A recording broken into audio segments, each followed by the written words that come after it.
kids of today are the digital citizens of tomorrow, but are they ready?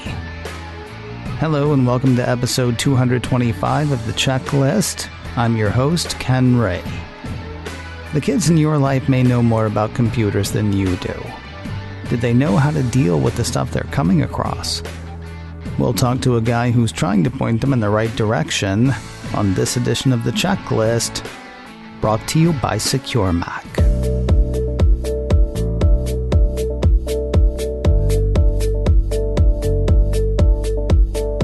A few weeks ago, we had a guy on the show who's teaching the high schoolers of today how to be the cybersecurity expert of tomorrow.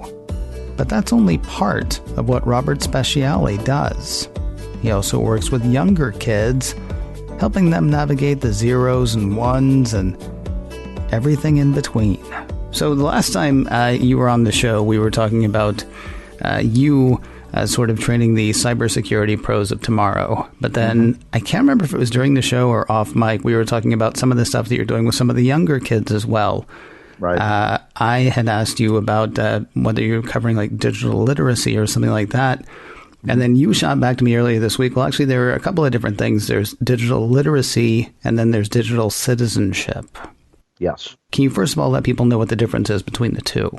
Sure thing. So here where I live in the state of Nevada, there's a class designed for middle schoolers, like grades 6 through 8. We elect to teach it to sixth graders in where I specifically teach. That covers two main topics, which are digital literacy as well as digital citizenship. Digital literacy is how technology works, understanding how to use the tools of technology, and at a very high level, how technology in of itself works. I get to do some fun stuff with them, like, at a very high level, how binary math works and how how that relates to IP addresses, and when you connect your device to a network, what it actually does and why it works the way it does, as well as teaching them how to use the various different applications that are relevant to their daily school experience in all of their other classes, how to word process, how to make a good slide deck, how to just generally be a solid user of productivity applications. Digital citizenship, however, is the how to be a good person online, and all the things that these kids in a modern connected age, what they face when they are interacting with their peers and family and friends online, how to be safe online in terms of say, how to make a good password for your user accounts.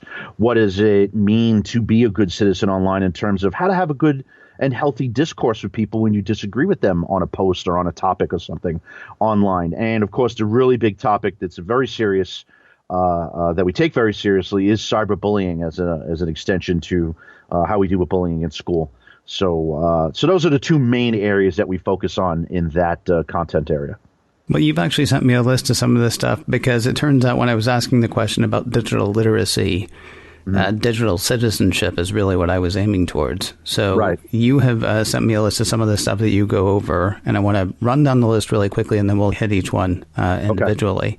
Okay. The things that you sent me that you're covering are things, as you mentioned, creating a strong password, avoiding spam and phishing, being aware of what you share on the net, sort of your digital footprint. Then there's digital drama, which I'm kind of curious to hear more about, cyberbullying, and one that actually, the one that hits me most, although we'll finish with cyberbullying because I know that's probably a bigger thing, but the finding credible news online is one that I spend far too much time worrying about, I think. But let's go through that. I mean, here on the checklist, we've talked for years about, using a password manager, but we're talking to grown-ups with their own credit cards and their own ability to go out and secure those things.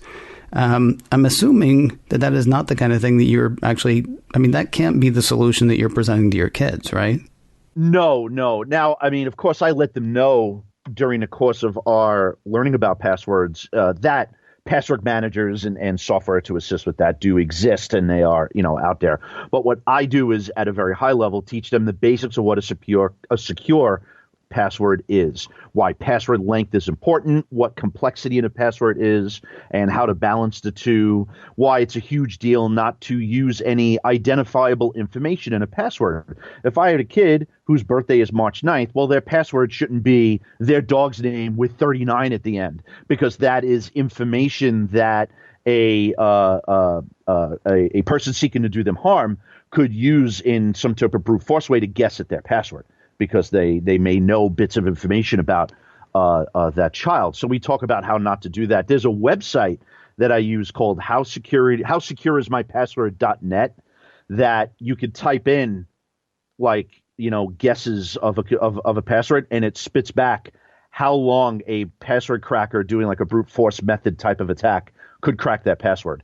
And most times kids will put in something similar to what they use, and it's like it could be cracked in like 2 seconds, type of thing. So they learn a little bit more about why it's important, not just the nuts and bolts, but also the how and the why to do that. And where you're starting so young, too, I'm guessing that you can... I have older relatives who, when I have tried to talk to them in the past about password security, they say, well, nobody cares about my stuff. And, what I say to them is, you're right. Nobody cares about your stuff specifically, but it's a numbers game. I'm assuming you don't have, like, if you tell a sixth grader or a seventh grader, to protect your stuff, they're not thinking, well, I'm not important enough. I mean, I'm assuming that you're getting there early enough that they will hopefully take it in that, yeah, this is stuff I need to watch out for from now on. Right. And that's certainly the intent. And, one of the things that's funny, because I just had this discussion with a group of students this past week, they'll take the little bit of the attitude, well, who cares about, what I have on Instagram, or who cares about, what I might have rented on Amazon through Amazon Prime or whatever. And I try and voice to them like, hey, when you're in sales and you work professionally, it's a numbers game. You have to make 10,000 cold calls to get, maybe if you're lucky, 10 appointments. Out of those 10 appointments, you make 3 sales.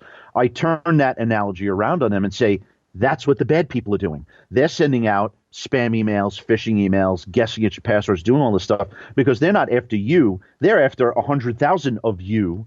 And if they get lucky, they'll get enough information about enough people to do them harm, and you might be lumped in that.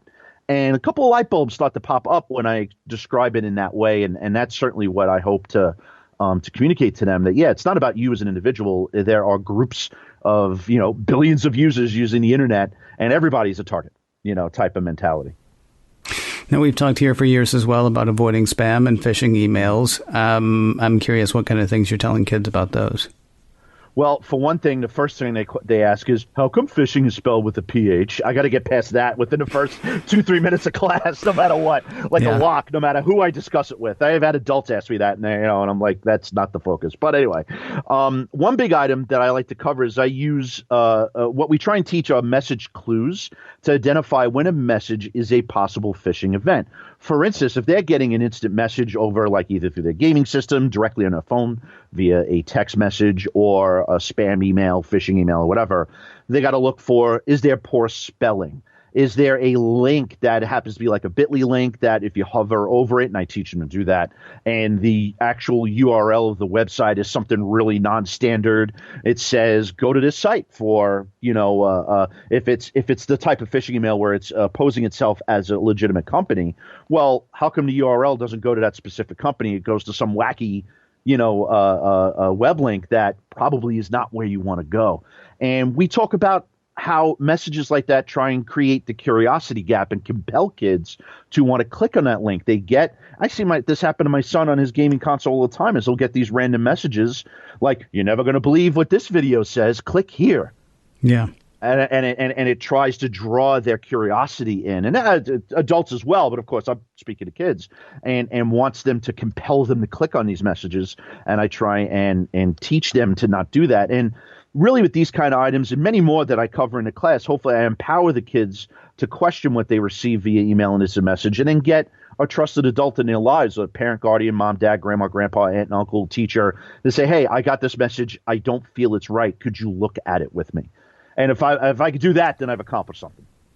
Let me ask you, and maybe this is something we can hit again later, but right now, you and I, as two adults, are sitting here talking about what you're telling the kids. And my hope is that listeners are hearing this and thinking about the kids in their lives. Right. But we're, not going to be able to send them to your class. I mean, are there resources that maybe you can turn us on to, I don't know, now or later? Or is this just about, to you, is this just really about making the adults in kids' lives aware of the kinds of things they should be looking out for? And then, I don't know. I kind of feel like we're going to lead everybody halfway through the desert and then be like, never mind. You know what I mean? Right. By the way, there's no water. Right. Desert, right. But there's plenty of water. I think there's a lot of really good tools out there that are given to school districts as curriculum. So I have curriculum items that I use that are tailored for classes like this that my school district provides to me. But there are also tons of free resources out there. Google, for instance, has a website called Interland, Interland, where it's kind of like gamified, where children and adults could sit there with their kids and go through a set of challenges where they have to solve puzzles. But to solve the puzzles, they have to answer questions like, you get an email from someone you've never gotten an email before, but they say they know a friend. What should you do? And if they choose correctly, they can continue in the game and they get a certificate at the end. So there are resources like that. That's just one example. There are plenty of resources. PBS is another good place to go look. They have a lot of, actually, even for my other class for cybersecurity, they have resources there to learn about protecting networks and stuff like that. But they have other resources for the youngers in terms of all the topics of digital citizenship and literacy that we're discussing here. So there is plenty of support and help. And I think that's something also that I was probably going to bring up later on is when you talk about this topic, you really see the gap between the parents who are not digital natives and the kids that are, and the parents don't know what to do or where to go, and they actually need the kids to help them to where to go, what to do to help the kids. And I see that happen all the time. I was thinking earlier, it used to be, if your kid was being quiet in their bedroom, that's like the one time you knew they were safe. Right. And now... Right. Like while they're at the table with you at dinner, it's like the one time they're safe. Because if they go back to their room, then it's the computer. And it's the web, which I don't know if you've heard, Rob, is worldwide. Is it really? Yeah, that's the rumor. It's the new one. It's Internet 2.0. Ask your friends. Coming soon. Hopefully, GeoCities is allowing us to make web pages for that. Oh, I get it. Later, I will tell you about a website that I found that just blew my mind the other day, but we should do what we're doing. The next topic that you've listed, being aware of what you share on the net, leaving your digital footprint. Mm-hmm. Now, the thing is, you told me that the kids are anywhere from 6th to 8th grade that are taking this class. How do you get kids that young to understand forever? Because that's the thing we hear, once it's on the internet, it's forever. How do you get them to get that? Mm-hmm. Yeah, no, it's a very tough topic because the kids are young enough where they're not looking that far out into the distance. One of the ways that I show what forever means is, for one thing, I share, like on the board, I do a search of my own name and I show them, look, here are pictures of me from 7, 8, 9 years ago. And then I turn that around on them and say, listen, for the 6th graders, for instance, if there's a picture of you on the internet that you put up now, 7 years from now, it's still there. But now you're in first year of college. I kind of put some other milestones that are within their grasp that are concrete that allow them to see, oh, wait, that's a really far away event, but that's still there. So I try and draw them in that way. Another thing that I try and do is I go through an exercise where I take out my iPhone and I go in notes and I make like a fake me message. I ask them questions and make them type out something that I type something mean, right? And I say, on an app like say Snapchat, you could put something on there and it's on a timer and then it disappears. So I could say something mean, but no one would ever know it, right? And they all shake their heads, And then what I do is I take a screenshot. And I say, now you type that message. We're making a hypothetical. I usually pick a child in the class to do this with. I say, you type that message, but now I took a screenshot. You don't own your information anymore. I do. And I can do whatever I want with it. And that usually scares the living daylights out of them when they realize that that's a thing. the 8th graders and stuff kind of know that, but the 6th graders don't, and you just get like the big eyes and the light bulb and stuff when I do that. So that has been a really effective little exercise within the rest of the curriculum materials to show them that, hey, what you do on the internet stays there forever. And you're right, teaching them what forever is, or getting them to grasp what forever is a little difficult. But if I make some concrete milestones that they are aware of and then tie it to that, then they realize that this is a pretty far amount of time. And that's kind of a bad thing if I put something on there that I don't want to be there.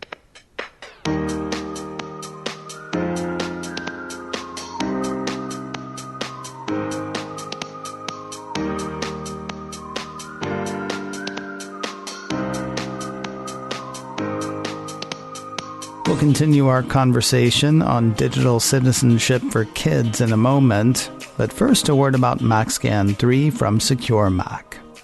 Mac malware is on the rise. Came across a piece in Tech Radar recently that says macOS malware development surged by over 1,000% in 2020. The good news, it's not as bad as Windows still, but it's not as safe as it used to be. Protect your Mac and your digital life with MacScan 3. MacScan 3 is a great defense against malicious software attacks aimed at your Mac. It's developed by SecureMac, trusted names in computer security and developers of exceptional security software for the Mac for over 20 years. MacScan 3 detects and removes Mac malware, catches keyloggers, removes tracking cookies, and provides full-range or targeted scanning, all without crowding up your hard drive or slowing down your machine. Sign up for a free 30-day trial today at securemac.com/MacScan. Then once you decide to buy for less. You can take a little off the cost of a subscription to MacScan 3 with offer code CHECKLIST. Try it first. Watch it kick those tracking cookies to the curb. Then when you're ready to buy for less with offer code CHECKLIST at securemac.com/MacScan. And now more of our conversation with Robert Speciale. So we went through the list earlier, but I want to shift around sort of the order of the way we're doing things, because that's okay. As I said before, when I asked you about digital literacy, what I was thinking about was teaching kids about finding credible news online. Mm-hmm. Honestly, this feels to me like one that everybody needs, not just kids. I had, not to keep throwing my older family members under the bus, but I had an older family member who was, sending me some just absolute lunacy last year. The stuff that I could tell was inaccurate, but he couldn't. I'm curious how you're tackling that. It is a very difficult thing to tackle. And I say that mainly because, 6th graders, 7th graders, 8th graders, they're not watching and reading the news. And I also hate to sound like the grumpy old person now myself, but I remember back in the day, we were made to read the newspaper, or we would watch, Peter Jennings or something like that in school and watch news-based documentaries, at least, where we were aware of these things. Mm-hmm. And current events is something that's a little bit of a lost art, I feel, education, which is a bad thing. I think that needs to be part. I think that happens at high school, but at the middle school level, it's very difficult. So what I try and do is try and define terms for them, give them some vocabulary, like what is bias? What does bias mean? What's corroboration? Meaning, how do you see there's a post, I read this, but how do I know it's true? Can I find an unrelated, source that's posting the same news? And so then that would corroborate that a little bit and say, well, this must have been an event that did happen because more than one person is talking about it. And then we kind of go over like how to check if a post is legitimate, if it's like a weird source, or is it an official news source? Is it something like, for here in Las Vegas, is it an official Las Vegas news source? Like, what are the news channels? Or is it some blog site? And is the person running the blog site considered as legitimate as a CNN or something like that, and we kind of discuss that stuff. Another thing that's a little bit tough for the kids is they don't really get satire and humor a little bit sometimes. So they'll see something online. It's like, oh no, I read that. And I'm like, you read that on The Onion. That's not real, and I actually say, I pick and choose a couple of Onion articles that are safe for the sixth graders to see, that we go, hey, this is a joke. This is meant to be satirical. This is meant to be sarcastic, in some way, shape, or form. And with bias, which is really one of the big ones, I can't really go into politics with them because they don't understand it. So I try and use the analogy of sports teams and athletics. Myself being a very big hockey fan, I have my favorite sports team. So naturally, I'm biased towards that sports team. So if a news article comes out from a competing sports team and one of the my mortal enemies, I'm going to be less likely to believe them, kind of thing. And then we take that and we apply that to other real life non-sports topics to kind of highlight and show what bias actually is. If I'm going to walk around and say, hey, so-and-so hockey team is the best team in the NHL, it's like, well, of course I'm going to say that. That's my team. I'm biased, like that type of thing. And it starts to click a little bit. But I will tell you, it's one of the tougher parts of my job when it relates to this topic, because the kids really are not engaging with current events as much as they should be. There's got to be another thing. I mean, we live... And speaking as, somebody who loves doing online media stuff, and I'm only doing, audio podcasts. I've done a little bit of video, but that's not really, I don't really have the chops for video in a way. But I mean, people can sit in their houses now and create things that look professional. Oh, absolutely. At the same time, I mean, there's, again, that relative that I was talking about earlier sent me a video that purported to have somebody saying something and then purported to show people having no kind of response, or maybe even having a happy response to it. Mm-hmm. And to me, as a relatively media savvy person, it was so obviously edited to look bad that it struck me as crazy that it was being held up. And yet... I know people who see that and say, well, no, I saw the videotape, or I heard the thing, so it's right there. Of course, nobody sees tape anymore, but you get the idea. Right. I mean, are you also teaching teaching kids to look for tells? Like, did you hear how the audio changed there? Or did you see how, that cut was kind of abrupt, or things like that? I mean, are you going that deep on the digital literacy citizenship thing, or is that hoping for too much? That is an excellent, and I hear that, and I'm sitting here, my mind, the gears start turning. Like, I should be doing that. I'm not currently doing that, but I think about that, like, wow, I should be showing them that. So, catch me in a couple of months, and I'll probably have some data for you, because I think that's something that, all jokes aside, that's such a great idea. And it's honestly something that it's not really part of what I'm given as the curriculum for that class. But having said that, I think it's an excellent exercise that I should be doing. And it's something that, in our school, we do have a video production class. Okay. So I can have the video production class make custom content for us to say, here's what the fake one is, here's what the band one is. Have the kids come in and show how the magic of editing can make something be real. See, I've thought about all these ideas right as I'm sitting here live with you once you said that. So it is an absolutely great thing to do in the future. And I think most of my focus has almost solely been on how to look at sources and giving them the vocabulary. The sixth graders won't necessarily know what bias and corroboration and, satire and all out of the gate. I have to kind of give them that and give them a lot of examples. So a lot of time is spent on that. But let me tell you, that is a fantastic idea. And I will give you 110% of that credit when I do it. Well, thank you very much. I appreciate that. And, come back in a couple of months and I'll have more work for you to do. All right. Very good. Thank you. So we got two more topics that you're hitting with the kids. And it feels to me like these two are tied together in a way, or they could be anyway. Let's do digital drama first, which you had actually had a parenthetical thing in there, how to have a good discourse online, or how to have good discourse online. And then we'll follow that up with cyberbullying. Okay.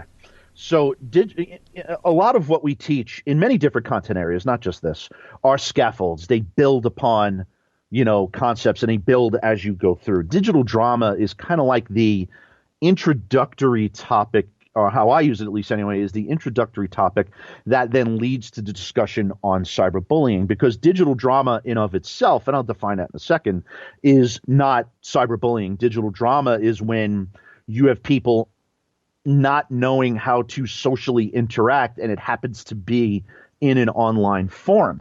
And so digital drama is a topic that scaffolds into cyberbullying, and why I kind of teach one separately from the other. Teaching digital drama is really critical given how much time these kids spend online.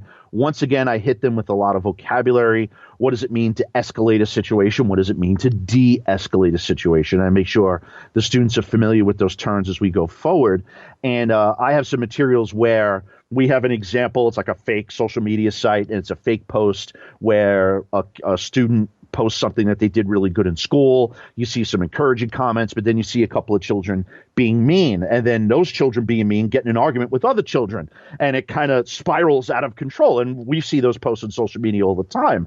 And so I have the children sit and dissect that in that mock conversation and say, why did this kid choose to say that? What could have the second person in that post had done differently to not allow this to spiral into an argument?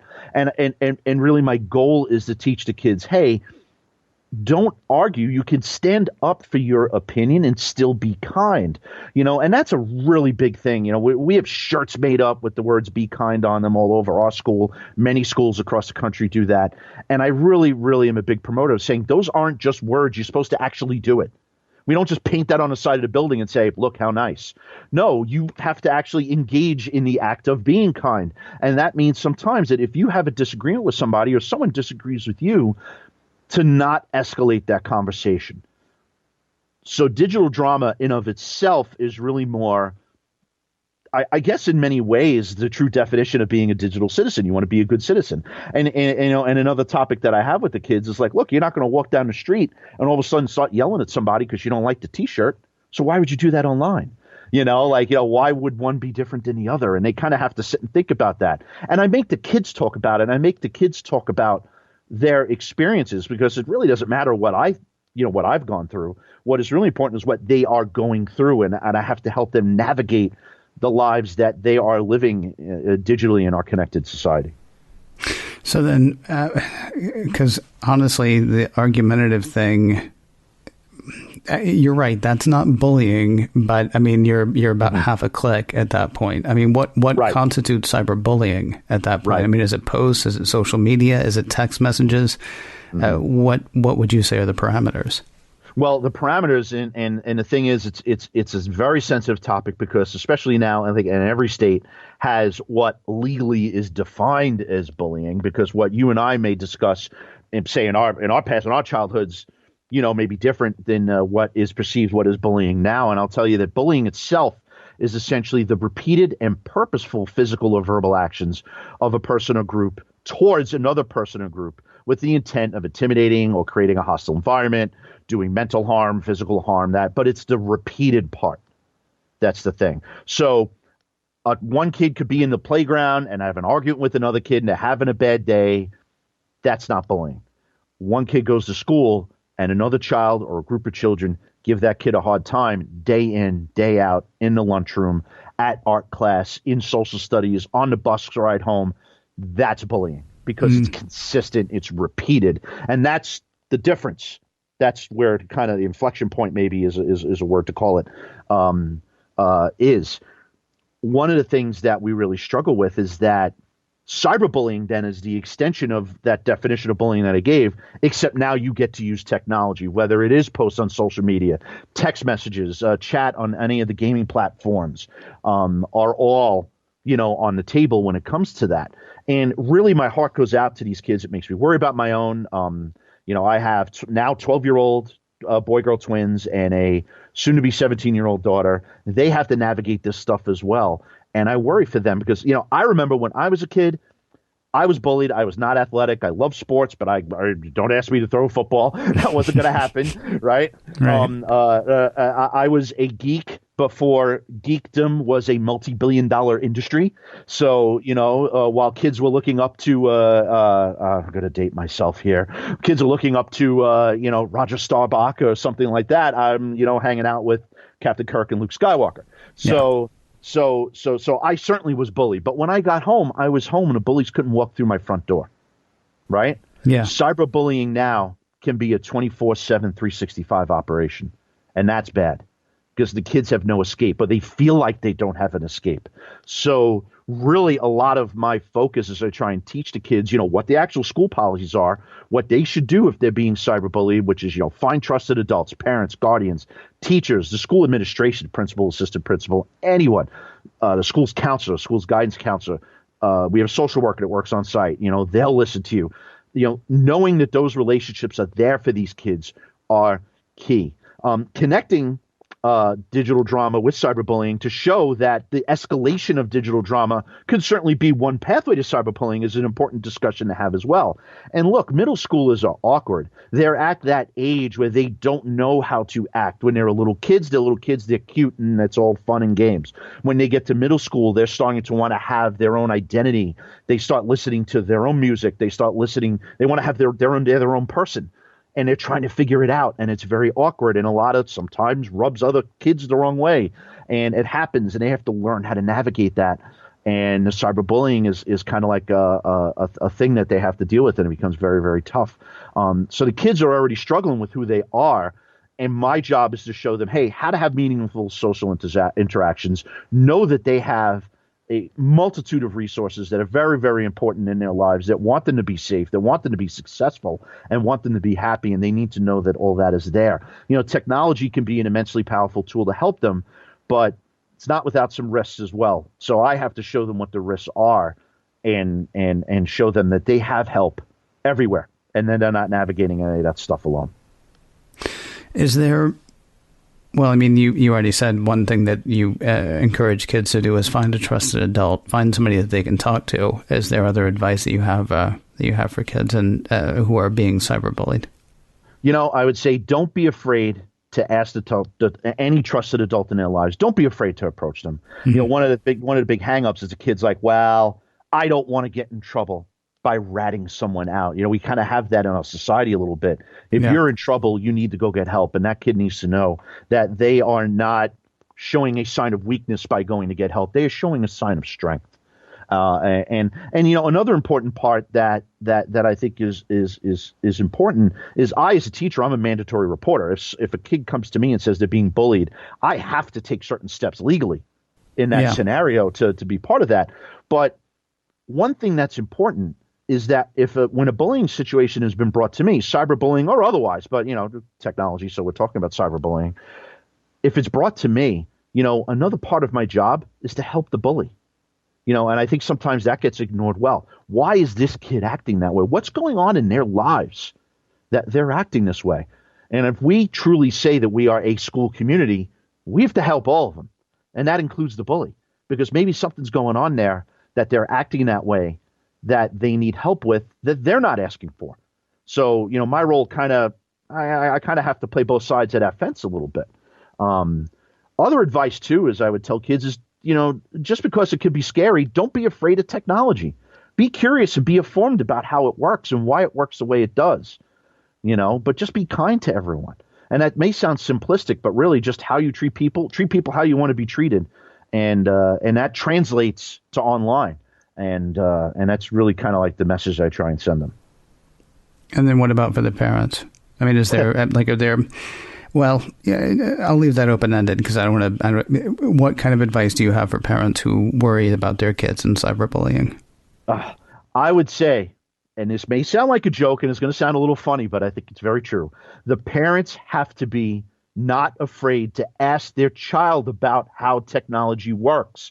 If a kid goes to a parent and says, hey, mom and dad, I was on this social media site and this person made this post and they copied this link and did this thing, and the parent doesn't understand half of it, they're not going to be able to help. And that might sound funny, but that's actually very scarily true a lot of times. So the parents and guardians that are out there need to be willing to sit down with the kids that they take care of and say, hey, all right, you're on, this app all the time. Show me how it works. What is going on? Be involved, and I think that's an important thing. Now, how parents and guardians do some of that is really kind of like, it's a decision that I can't really impose on. How I deal with it with my family is very different. I will tell you, I know one parents that a set of parents I know, restrict the kids' time on video games, restrict the time that they're on the phone, restrict and all that. Mm-hmm. And that's a family choice. That's how they choose to deal with it. in my family, I personally, this just works for us. I don't do any of that at all. I don't restrict their time on anything. And now that they have been older, and we've had some bumps along the way, but the reality is now they also know how to self-regulate. So I don't have to interject at all. You see what I'm saying? So that's worked for my family, at least anyway. But speaking as somebody who has raised 0 children, right, I would be concerned about, it's the whole thing of like, well, you can have one cookie. And so then the second they go over to somebody else's house, they just eat all the cookies they can possibly get. I mean, I'd be worried about, sort of that binge factor that might happen if you're restricted on other times. But again, that is from my years and years of raising 0 children. But no, absolutely. And trust me, and having, the children that I have now, I see the opposite happen too, where my son will go over a friend's house and everything's like, all right, well, you guys can play video games for an hour, then you have to go outside. And my son's like, an hour? And like that's just like, so the opposite actually happens too. Like, hey, I'm used to having all the cookies. Where's the cookies? Yeah, sure. Type of thing as well. So you go back though to the parent thing, don't be afraid. Don't create an air of fear about technology. Okay. Create a sense of learning and understanding so that the child will actually feel comfortable in coming to them with an issue. If you make it something that's fear-based, the child is going to be less likely to speak to them about an issue that they're happening, in my opinion, at least anyway. And some of that's driven, once again, by that digital divide, the technology natives versus the people who are not. And trying to bridge that gap is something that I do maybe try and do with this class a little bit sometimes, as well as the others. But it's a constant thing that I try and help with. Let me ask you one more question, because we're talking about, again, you might have kids who are taking this class in the 6th grade. And for me personally, it's been a while since the 6th grade. The time just from 6th grade to high school, and and graduating high school is quite the gap as well. Are there plans for like boosters of this stuff? I mean, for revisiting some of these things, or is the trust that, well, they learned that in 6th grade, so now in the 11th grade, I'm sure they remember and it's fine. Right. Well, there's a lot of different layers to answer that question. I will say that there is a lot of federal funding of pushing career and technical ed programs like the one I do in high school, cybersecurity, where what we wind up doing on our campus now is, well, we have that little mandatory tech class, but now we have an elective you could take as an 8th grader. That's nothing to do with this class, yet I revisit some of these topics with them. And then if they want to go full on, I want a career in technology, and they take my cybersecurity class, now they've been surrounded by tech classes in different ways at different levels. We actually have a brand new graphic arts program at our school, where now they're interacting with applications of technology in an entirely different way. So in that regard, there's a little bit of a booster. It's not anything official. It's just a way that we've decided to offer elective and extra classes to our kids that happen to have some overlap with the mandatory stuff that they have to do with regards to technology. So from that regard, sort of yes. Okay. That's how we handle it. Yes. And so then I guess the other thing I'm wondering about is like, like TikTok.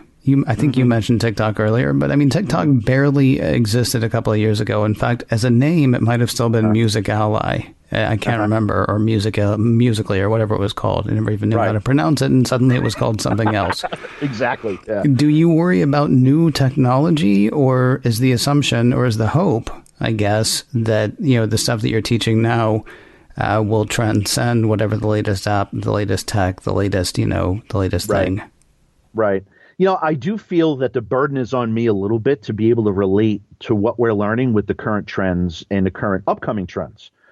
So I do try and keep a finger on that. Luckily, I have 3 kids that will tell me, and I do feel like the person that's out of touch sometimes, like, your kid's still using a Snappy Chat? It's like, oh, Dad, and I get a little bit of that, and I do it as a joke because they know I'm at least a little more hip than that, but maybe not by much as I get older. But, so they're tech savvy enough. So I'm able at least to, know what's going on. And I do try and stay transcendent of the new technologies and try and teach the basics, the foundational things about being a good person, being kind, having good discourse. That's all stuff that's translatable to their interactions with people in person, and covering that. And we just take that and translate it to technology. Yeah, I try and stay in touch. I mean, I remember last year before school was closed because of COVID and everything, I had a group of sixth graders in my class that all they wanted to do was make TikToks all day long. They just sit there and record the videos and do all that. And then when I started explaining to them, hey, you know what TikTok's doing with your data? And they're like, well, what do you mean? I'm like, well, why don't we read the terms and conditions a little bit there, gang? And show them, Chinese company and, all this other fun stuff. That scared the living daylights out of them because they just thought it was a fun place to do fun things. And they don't realize the ramifications of, reading the terms and conditions or why, or many times I tell them like, hey, certain social media platforms, most of them are free. And they're like, yeah. And I'm like, no, they're not free. You're the product. And we go through the whole thing about, they're taking all your data and all the things you like and all the things you share, and they're going to start selling you products, and you see advertisements on your page or your app, or you get emails or whatever. And that tends to be a little bit of an eye opener. For most of them. And that's the kind of discussions we try and have. So I don't stay away from it. I try and stay aware of it so that I can take opportunities to relate it to those foundational content areas that I do focus on in the class.